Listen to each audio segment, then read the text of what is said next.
Le texte dit ça, 5 ans. Et si le certificat dit qu'il n'y aura pas d'amélioration, 10 ans. D'accord. Et dans le cas d'un renouvellement, on peut aller au-delà, on peut aller jusqu'à 20 ans. D'accord. Mais effectivement, si les démarches qui devaient être faites pour démêler la situation sont faites au bout de 2 ans, on peut très bien ressaisir le juge au bout de 2. Oui, et puis demander à basculer sur une autre mesure. D'accord. Mais ça vaut dans l'autre sens. Ça peut très bien être une mesure d'habilitation qui avait été décidée ab initio, et puis à un moment donné, il y a une mésentente qui naît parce qu'il y a une succession qui arrive, ou parce que, je sais pas, moi, remonte à la surface des jalousies, je ne sais pas. Nous sommes des êtres humains, il y a plein de choses qui peuvent rentrer en ligne de compte. Et à ce moment-là, on va m'interpeller en me disant, on ne veut plus de l'habilitation familiale. Donc je vais être amenée à instruire pour voir si effectivement l'habilitation familiale reste adaptée à la protection des intérêts de la personne, ou si il faut passer sur une mesure de protection plus classique et plus encadrée. Donc là, le législateur nous permet maintenant de basculer de l'un à l'autre, soit au moment de l'instruction initiale, soit parce qu'on nous saisit en nous disant il y a une difficulté et il faut changer la mesure. Oui, ça va dans les deux sens. Voilà, et la même chose, une personne habilitée, elle peut décéder, elle peut être malade, voilà. Et puis il y a plein de choses qui peuvent faire qu'on va nous demander d'aller sur une autre mesure. D'accord, merci. Les différentes interventions là, nous montrent bien qu'il y a d'immenses besoins et l'immense travail qui est réalisé par tous les intervenants dans le domaine de la protection. Alors, moi, j'aurais aimé connaître la situation du Cher en termes... Je ne vois pas qui parle. C'est moi. Ah, merci, madame. La situation du Cher en termes de ressources humaines par rapport aux besoins. Parce que moi, j'ai connu un juge des tutelles, ayant été moi-même curatrice. Il avait 1200 dossiers à gérer. Et alors, vous faites état en particulier du rapport annuel financier que doit faire la personne. Je voudrais savoir comment ça se passe dans ces conditions. Parce qu'il y a eu quand même quelques bavures, elles sont très anciennes, je pense qu'actuellement ça n'existerait pas, mais un tuteur, moi j'ai entendu parler d'un tuteur qui avait plusieurs personnes dont il était tuteur, et qui avait rassemblé tous leurs comptes courants sur un compte unique. Non, vous imaginez le bazar. Alors madame, c'est terminé depuis 2007, c'est interdit. Et puis ça, c'est vraiment très ancien. Ouais, c'est vraiment très ancien, oui, 2007. Et un autre qui avait vendu l'appartement d'une personne dont il s'occupait, alors qu'elle était hospitalisée, et puis un beau jour, la personne est sortie de l'hôpital. Voilà, et elle n'avait plus d'appartement. Voilà, donc je pense que ce genre de situation n'existe plus. Mais comment est-ce que vous, par exemple, vous réalisez, ou vos services, le contrôle financier? Alors, ce que je disais tout à l'heure, c'est que nous, on a sur Bourges, on doit avoir à peu près 3700 mesures de protection sur 2 juges des tutelles. On a un greffe qui nous accompagne. Les mesures de protection, elles sont quand même, elles ont vocation à être exercées par les familles. Donc, les familles, les ressources humaines, ce sont d'abord les familles qui gèrent les mesures. Pour ce qui est des professionnels, comme il était indiqué par Madame Giroir, nous avons des mandataires professionnels qui sont soit associatifs, c'est-à-dire qui ont des mandataires qui sont salariés en leur sein, et nous avons aussi des mandataires individuels qui sont là aussi pour venir exercer des mesures quand la famille ne peut pas le faire. Ensuite, quant au contrôle de la gestion financière, les comptes de gestion à Bourges sont contrôlés par les directrices de greffe. Nous avons des greffiers réservistes qui nous aident aussi, mais ils sont contrôlés tous les ans, que ce soit les mesures qui sont exercées par les familles ou que ce soit les mesures exercées par les professionnels.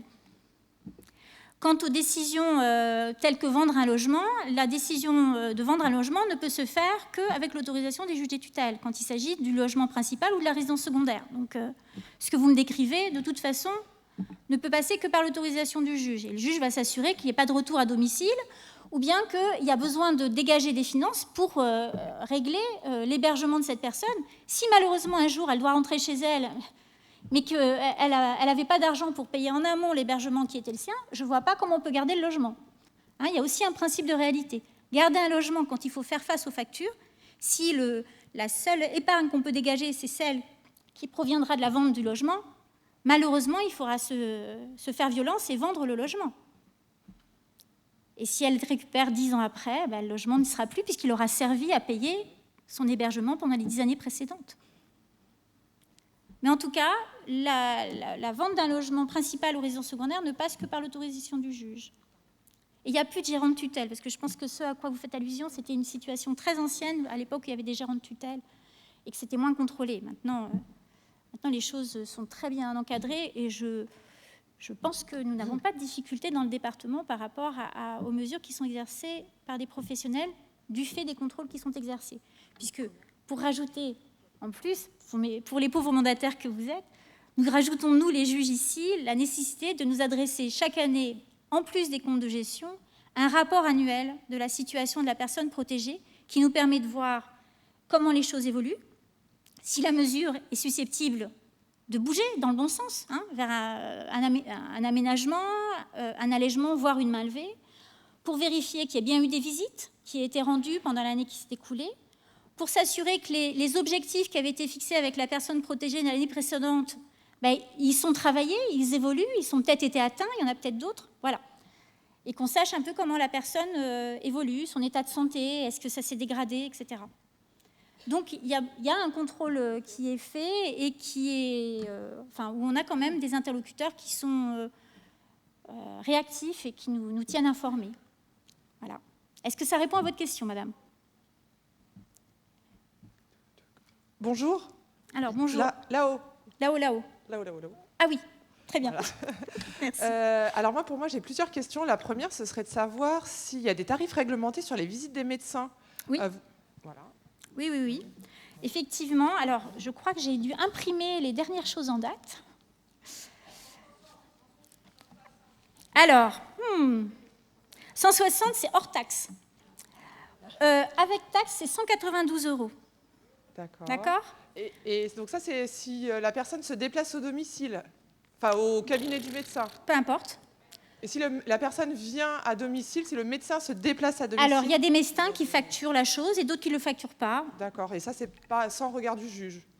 Moi, je n'ai pas à intervenir. Il y a un coût qui est celui-là. Pendant un temps, moi, j'avais même des médecins qui pratiquaient un coût inférieur à la tarification. Voilà. On a plein de choses. Et aussi, j'aurais aimé avoir un ordre d'idée sur le coût des tutelles et des curatelles.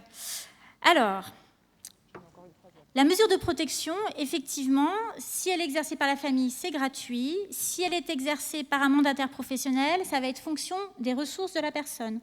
Donc, quand on perçoit, je me retourne vers l'association qu'elle a aujourd'hui, et puis je crois que j'ai des mandataires privés qui sont là aussi. Quand on perçoit les minima sociaux, c'est l'État qui va rémunérer le mandataire. Donc, ça ne coûte rien à la personne protégée. Si elle a un patrimoine, une épargne, en revanche, je crois qu'on prend en compte les intérêts de l'épargne, il me semble. Et sinon, c'est un peu compliqué parce qu'il y a des tranches, des paliers. Donc, il sera difficile pour moi de vous dire combien ça coûte, mais plus vous avez des ressources modestes, moins vous paierez. Plus vous êtes fortuné, plus vous paierez. C'est normal. Okay. Et la dernière question, c'était... vous parliez tout à l'heure d'une protection des biens, de deux tuteurs, oui. Protection des biens et protection à la personne. Oui. Et j'ai besoin d'éclaircir un point sur la différence entre le tuteur à la personne et la personne de confiance. Vous pourriez nous éclairer? Ah non, alors la personne de confiance, ça relève plutôt du médical. C'est pas moi, d'accord? On peut très bien avoir une personne de confiance qui est autre que le tuteur, d'accord? Donc non, pour moi, je ne rentrerai pas dans ce domaine-là parce que c'est plutôt le médecin, le corps médical qui pourrait répondre là-dessus. Le tuteur à la personne, il est là pour représenter les intérêts de la personne et prendre les décisions qui concernent des actes qui touchent à sa personne. Il était précisé que le législateur a dit qu'il y avait des actes qui étaient strictement personnels en matière de personnes. Donc je vais peut-être même vous les donner. Vous allez voir que c'est assez intéressant parce que le tuteur, il ne peut pas tout faire. Alors, que je recherche, parce que c'est... Je ne connais pas tout par cœur, malgré mon ancienneté. Puis il vaut mieux toujours vérifier plutôt que dire des bêtises. Pendant que vous cherchez un petit mot par rapport à la personne de confiance. La personne de confiance, c'est la personne que l'on peut désigner pour nous accompagner lors des consultations médicales, lorsqu'on est hospitalisé. C'est la personne qu'on appelle en premier. C'est la personne de confiance, c'est aussi celle avec laquelle l'équipe médicale, l'équipe soignante pourra s'entretenir s'il y a une décision importante à prendre et qu'on n'est pas en état de la prendre. Donc ça peut être le tuteur, mais c'est pas très souvent finalement. C'est plutôt quelqu'un de la famille, un ami proche, puis parfois c'est personne, parce que bon. Mais donc quand on vous posera cette question quand vous êtes hospitalisé, on vous demande est-ce que vous avez une personne de confiance, c'est-à-dire quelqu'un qui va vous soutenir dans votre démarche médicale, hein, et plus qui pourrait être tenu au courant de que vous acceptez que cette personne soit tenue au courant de vos résultats médicaux et participe effectivement à vos choix et à vos décisions en ce qui concerne votre santé. Voilà. Ouais. Donc ça n'a rien à voir avec le juge. Et en qui plus est, on peut avoir une personne de confiance sans avoir une mesure de protection. Puisque chacun d'entre vous, lorsque vous allez vous faire hospitaliser pour subir une intervention où il va y avoir une anesthésie, on va vous demander si vous avez une personne de confiance, s'il est au courant des dispositions que vous voudriez qu'il soit prises, si malheureusement vous deviez rester, je sais pas, végétatif, etc. Donc ça, voilà, c'est vraiment deux notions qui sont différentes. Alors, pour en revenir aux actes impliquant un consentement strictement personnel, principe l'autonomie, hein. Là, très clairement, il n'y a que la personne protégée qui peut le faire. C'est la déclaration de naissance d'un enfant, la reconnaissance d'un enfant, et les actes les actes de l'autorité parentale relatifs à la personne de l'enfant. Là-dessus, il n'y a pas à tergiverser. Même s'il y a un tuteur à la personne, il ne pourra pas prendre de décision par rapport à ça. Il n'y a que la personne protégée qui peut le faire. La déclaration du choix ou du changement de nom de l'enfant aussi, c'est un acte strictement personnel. Le consentement donné à sa propre adoption ou à celle de son enfant, idem. Donc c'est pour vous dire que même quand il y a une tutelle à la personne, parce que la mesure de tutelle, normalement, sauf si je dis que ça sera qu'au bien, elle couvre les deux. Eh bien ça c'est exclu. Le tuteur ne pourra pas intervenir sur ces domaines-là. Pour le reste, quand il y a une tutelle à la personne, eh ben, pour le mariage, pour le PACS, pour le divorce, là, le tuteur à la personne, il a la vocation à être... Alors, ça a bougé, hein. Avant, on ne pouvait pas se marier sans l'autorisation du juge, hein, quand on était sous tutelle, et l'accord du curateur quand on était sous curatelle. Maintenant, ce n'est plus le cas. En fait, une personne protégée, elle peut se marier.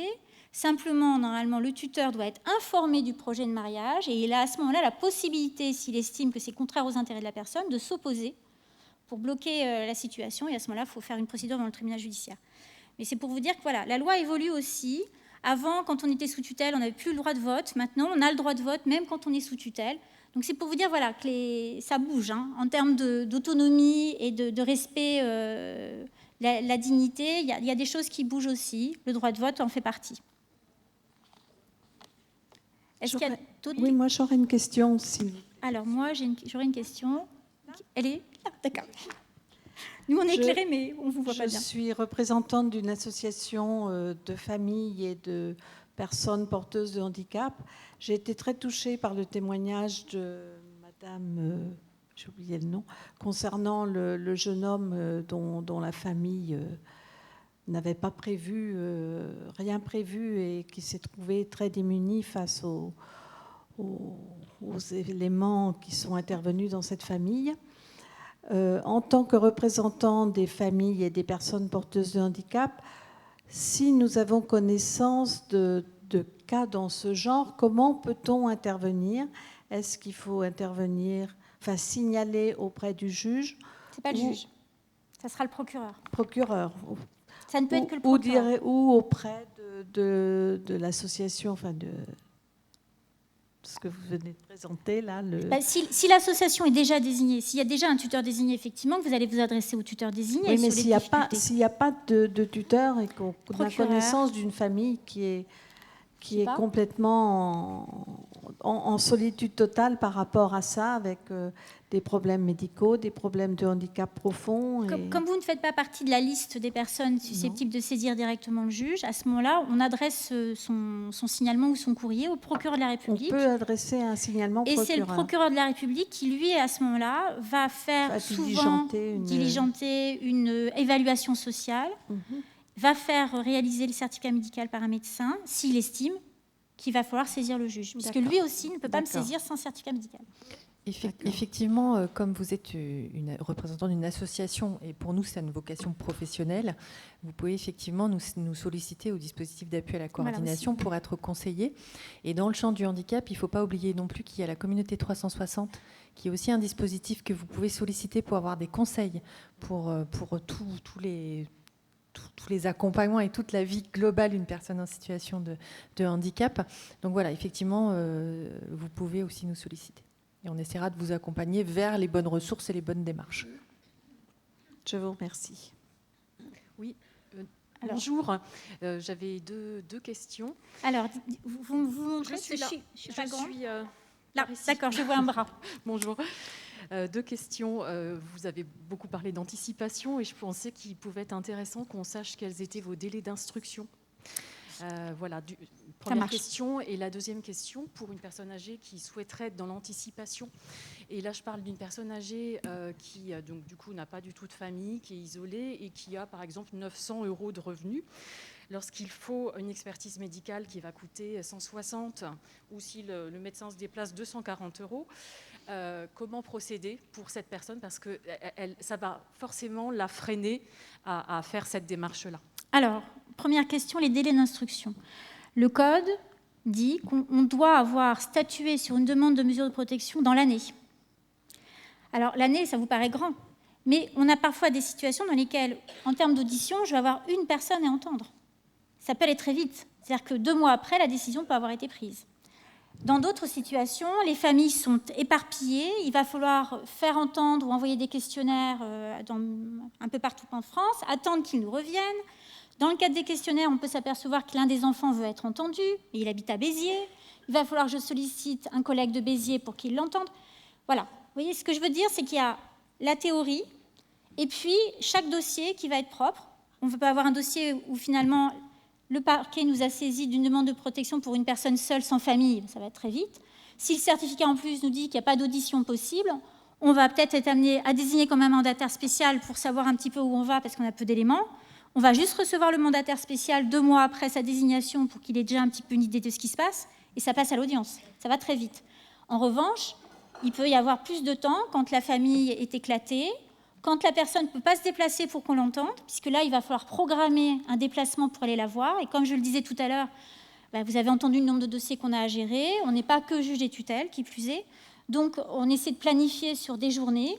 Et parfois, alors actuellement, on a 1 journée de transport par mois pour les 2 cabinets.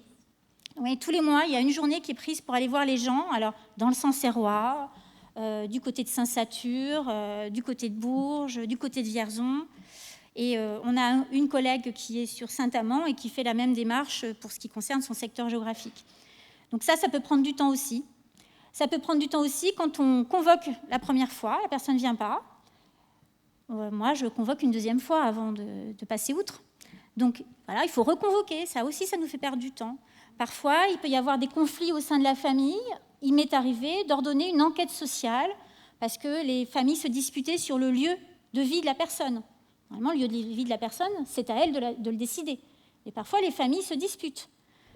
On peut se disputer pour des raisons d'attachement, de jalousie ancienne, mais aussi pour des raisons financières. On ne veut pas que la personne aille en maison de retraite parce qu'on sait qu'elle n'a pas les moyens et qu'on sera obligé alimentaire et que ça va reposer sur nous. Donc tout ça fait que parfois, on est amené à recourir à des mesures d'instruction supplémentaires, enquête sociale, nouvel examen médical, quand on nous dit que l'état de santé s'est dégradé entre le moment où on a été saisi et le moment où on entend le requérant, il y a des choses qui ont bougé. Donc tout ça fait que les délais, ils sont fonction des dossiers. Un dossier peut aller très vite, un dossier peut être plus long si effectivement les gens sont loin, ne viennent pas, il faut les reconvoquer, il faut aller les voir, voilà. Donc ça c'est pour les délais. Quant à la situation de la personne avec ses 900 €, et effectivement, il faut payer le certificat médical, moi, je ne peux pas désigner le médecin. Je ne peux pas m'autosaisir. Et je ne peux être saisie valablement que si j'ai une requête par une des personnes que le code prévoit et le certificat circonstancié. Donc parfois, la situation, c'est qu'on va s'orienter vers le service social de secteur, et c'est le service social de secteur qui va saisir le procureur pour essayer de contourner, alors même que la personne à protéger, elle est demandeuse de la mesure. Mais bon, il ne faut pas en abuser non plus, parce que c'est l'État qui paye, et l'État, c'est vous. Voilà. Oui. Bonjour, moi j'aurais voulu savoir, c'est au niveau des relevés d'identité bancaire pour les comptes, est-ce qu'il doit y avoir une mention au niveau, par exemple, à la curatelle simple? Ah non, curatelle simple, il n'y en a pas. Mais pour l'habilitation, la sauvegarde de justice et... Alors la sauvegarde de justice, c'est une mesure passive, donc il n'y a pas de gestion de l'argent. Le mandat spécial, en fait, la personne mandatée, elle va justifier du mandat auprès de la banque pour pouvoir accéder au compte le temps du mandat. Le mandat, il est provisoire aussi. Et quand il y a une mesure de protection qui est mise en place, alors les banques ne fonctionnent pas toutes de la même façon. Certaines vont indiquer textuellement Monsieur X sous curatelle 2 ou sous tutelle 2 et le nom du tuteur, et d'autres vont simplement mettre sous mesure de protection pour respecter, voilà, que ce soit pas, le facteur ne voit pas qu'il y a une tutelle ou une curatelle. Moi, je n'exige rien de particulier, je veux simplement que les banques soient informées absolument de l'existence de la mesure et de la nature de la mesure, pour que le cas échéant, quand il y a un dysfonctionnement de la banque, on puisse interpeller la banque sur le dysfonctionnement et que le majeur protégé puisse être remboursé des mouvements d'argent qui auraient été faits alors même qu'il y avait une mesure de protection qui nécessitait ou l'intervention du curateur ou l'intervention du tuteur. Alors attendez, qui me parle? Parce que... Oui, bonjour madame. Bonjour, je voudrais savoir la différence entre une curatelle simple et une curatelle aménagée. Souvent, la curatelle aménagée, elle va comprendre la gestion du budget ou d'une partie du budget. C'est-à-dire que je peux très bien envisager qu'il y ait, par exemple, selon la nature des ressources de la personne, certaines des ressources qui soient laissées à disposition de la personne protégée, qui va les gérer avec une carte de retrait, de paiement contrôlée, et puis le curateur qui va gérer le reste des ressources pour, par exemple, s'assurer qu'il y ait bien toujours un toit, que le loyer soit payé, l'assurance aussi, voilà. L'aménagement, c'est ça. Hein, et la curatelle simple, il n'y a pas de gestion de l'argent.